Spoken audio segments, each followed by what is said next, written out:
What's good, Mr. 300C in the building? It's cold. Got my Mod to Fame hoodie on. Anyway, let's go for a ride, man. Just want to talk to you guys real quick.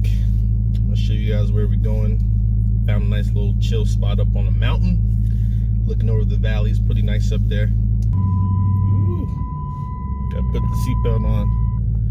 I'm gonna pull over real quick so I can show you guys where we're going. All right, see the mountains? We're gonna go somewhere around there so we can see up on the valley.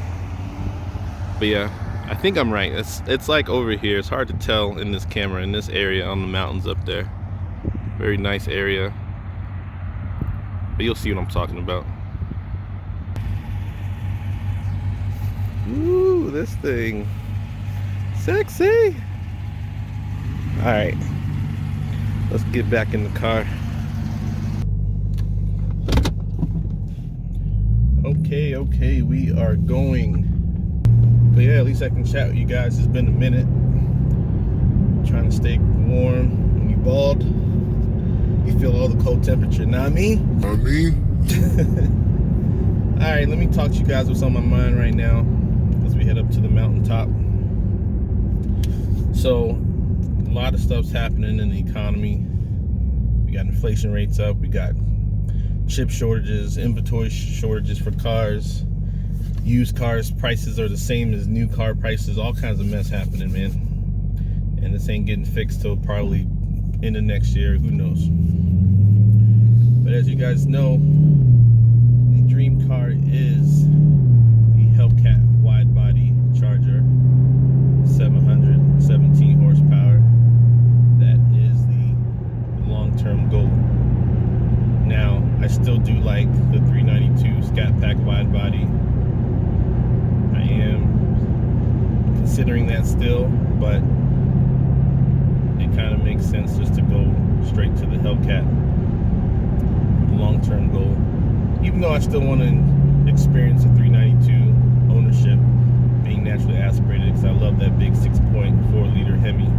Sounds really good. Anyway, this is what I want to talk about. So, to get the Hellcat wide body Charger that I'm dreaming about, that's on my computer screensaver and everything. My kids know what I want. Wifey knows what I want. My next option is I'm going to do a lease. I don't want to do a finance for several reasons. The main reason is that I'm not going to mod the Hellcat really. I think I would just get bigger tires and maybe a cold air intake. And depending on how the direct connection works, maybe, you know, do a tune for it where I don't have to swap out the PCM, which is really cool. But I'm not doing anything crazy, no headers, no pulley swaps, no cams, no drive shafts, none of that stuff, right? Because I don't race, I don't go to the drag strip ever since they shut it down a couple of years ago. I want to lease a Hellcat, and I've been looking at options on doing so, right? So originally I was like, man, let me just sell the 300. I can get anywhere between, you know, 20 to 25,000 in profit once I, you know, pay the car off. I owe about 7,000 and change. You know, I only have 10,500 miles. The car's in excellent condition. A few minor things it needs, you know, you figure out why it doesn't start on the first go around, and I'll probably need new tires, and that's pretty much the only maintenance I would need for this car. But market's still hot for used cars, and I always look on, you know, Car Gurus and newcars.com and Auto Trader and my local online sites, and there really isn't a car with my mileage and my condition that's for sale. The ones that are for sale that are close.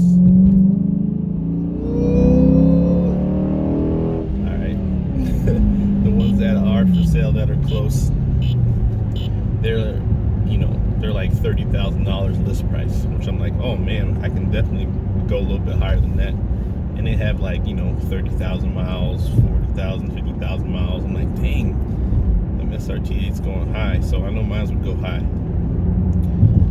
So back to the original statement, leasing the Hellcat, I'd have to sell this car and take those proceeds that I make and put it towards the lease. Now, a lot of people say do not put a big down payment on a lease because one, you're at liability if you get in a car accident or the car gets stolen or vandalized. All that money's gone basically, right? And leases are pretty much paying the depreciation cost of the car for a set amount of time. But a lot of times leases, your payments are a little bit lower. So I was gonna go that route, but I found out a new option that isn't really talked about for, you know, cars basically. So there's a term with a lease called single pay lease or single buyout lease. There's different names for it. But essentially, instead of you just putting the cash that you have as a down payment, you can actually buy out the terms of your lease agreement and pay it all up front. And there's benefits with that, right? So number one is you'll get a way lower interest rate because the risk level is now off of the lender's plate because you're paying for the lease terms up front. Let's say the lease is for 3 years and you're paying, you know, $20,000 or $25,000 up front and you're covering that area, right? So because the risk level is now been eliminated because you're paying that all up front, the interest either goes away or it's cut drastically. So there's savings there. The other plus is that you won't have a car payment anymore for the lease terms because you've already paid for everything up front, which is really cool. So you'll pretty much just pay for your gas and your oil changes, your normal maintenance. But then for those 3 years, because you paid up front, you don't have a car payment. Pretty awesome. And then obviously on the credit side, you know, the lender is gonna report back to the bureaus that you've paid in full for the lease, and that's going to show on your credit report that, you know, you have good history and so forth. So a lot of cool things there. And of course the cons are, the big con is, you know, you got to have big guap, big guap, you know what I'm saying? You got to have that 20 to 25k up front in order for that to take place. And then of course, you know, vandalism, stolen car, you know, all that stuff that, you know, because you paid up front, you could potentially lose that, or you might get some back. So for example, if the car gets totaled, you know, the insurance company's only going to pay you the market value of the car. However, the way how the market's going now, and with Hellcats going out of commission at the end of 2023, I'm expecting their value to jump up, and so the market value for what that car would be then might put some more money in your pocket for that. So something interesting to consider.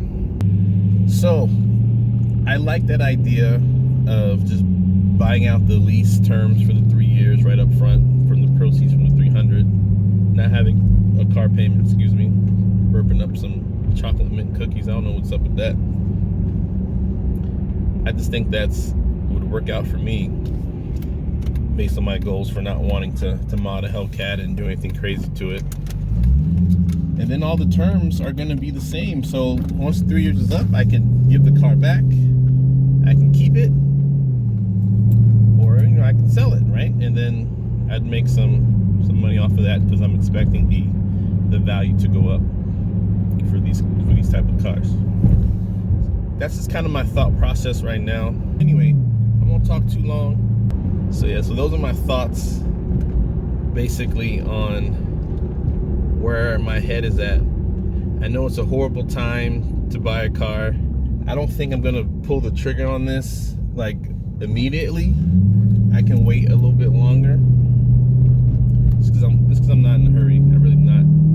I want to see some more announcements from Dodge too, because, you know, hopefully there's some more variants